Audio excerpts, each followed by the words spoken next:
Halo, assalamualaikum. Waalaikumsalam warahmatullahi wabarakatuh. Mas, siapa nama? Mas Fata. Iya. Mas Fata.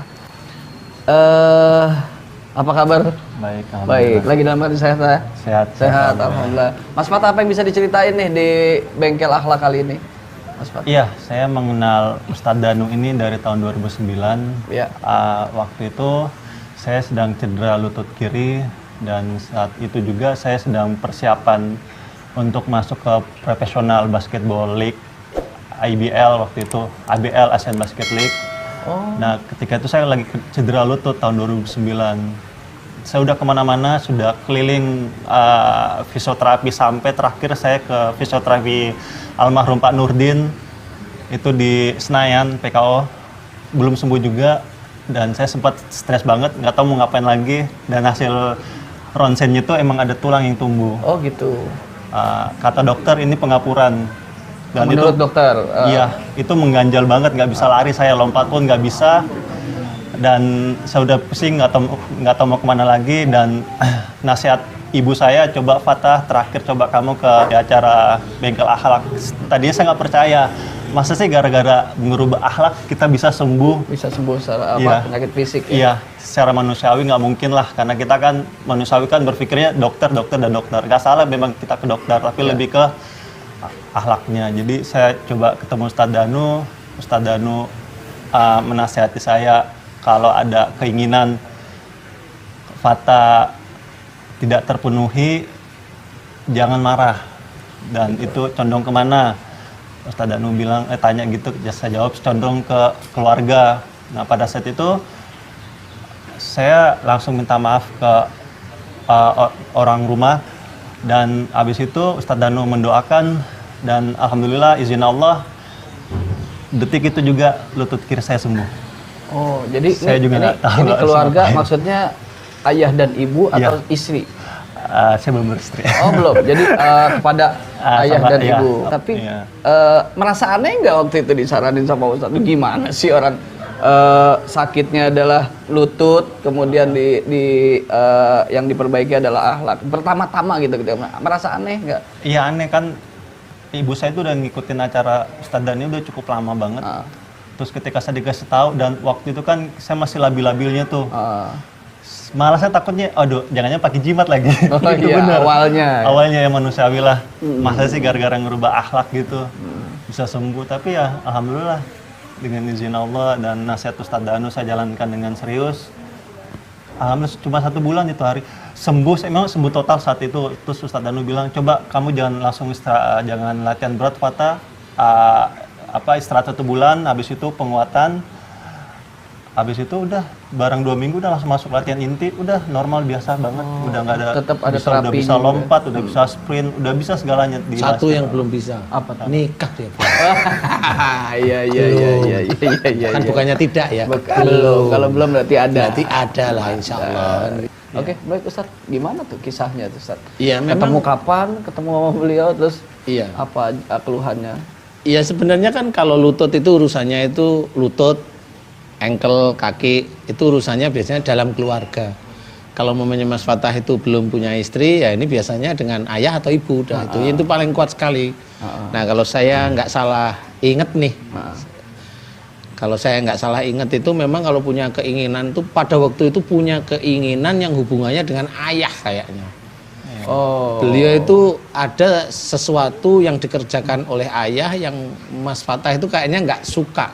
Iya, Tapi frontal nggak sukanya itu memang kayak benci Nggak sekali nerima gitu. lah ya, dan Ya, benci ya. ya. Bukan cuma sekedar diam tapi Memang diem, tapi diem beliau diem sih. tapi ini Marahnya itu diem gitu loh. Nah disitulah karena ini hubungannya dengan ayah, langsung istilahnya ujian atau musibah tersebut betul-betul diberikan. Salah satunya memang secara ilmu kedokteran di ronsen memang ada tulang tembuh, istilahnya itu pengkristalan. Jadi cairan yang ada di lutut itu dia mengkristal, yaitu yang bikin sakit. Oh. Nah, cuma yang menjadikan itu kristal apa? Kalau mamanya pada waktu itu Mas Fatah setelah minta maaf sama orang tuanya kok bisa langsung sembuh? persoalannya adalah ya yang mengkristal itu adalah makhluk-makhluk Allah istilahnya. Allah yang menginginkan itu mengkristal agar Mas Fatah itu kembali ke jalan Allah.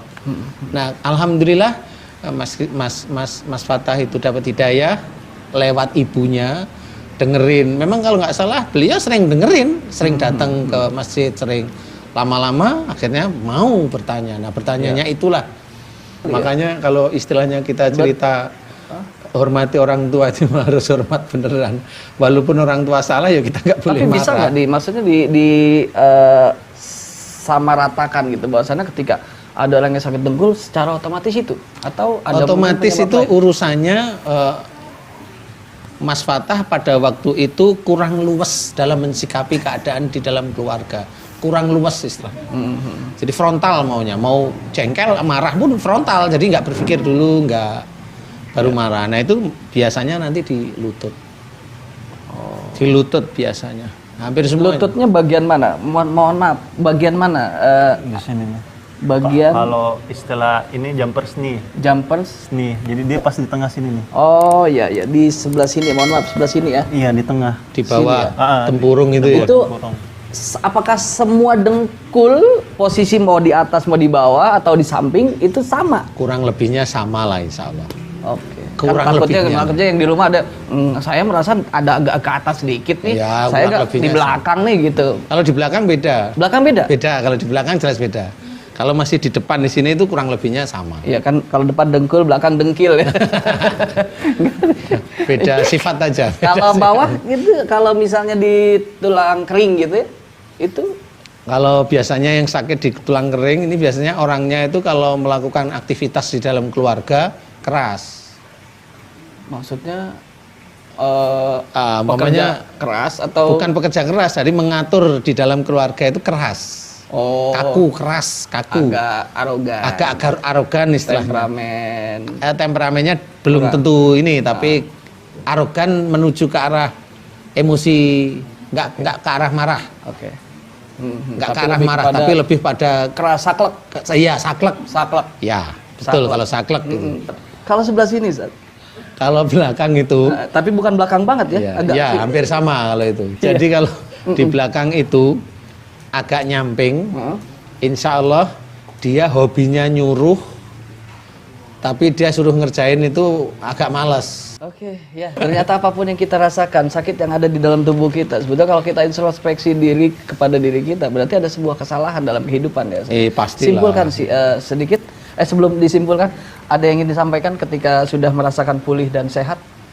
Saya sangat setuju apa yang disampaikan sama Ustadz Danu bahwa memang segala macam penyakit itu sebenarnya berawal dari akhlak kita sendiri. Ya, mari kita kembali ke Al-Quran dan Sunnah. Apa yang diperintahkan Allah dalam Al-Quran dan Sunnah, sebisa mungkin kita laksanain dan itu pasti benar.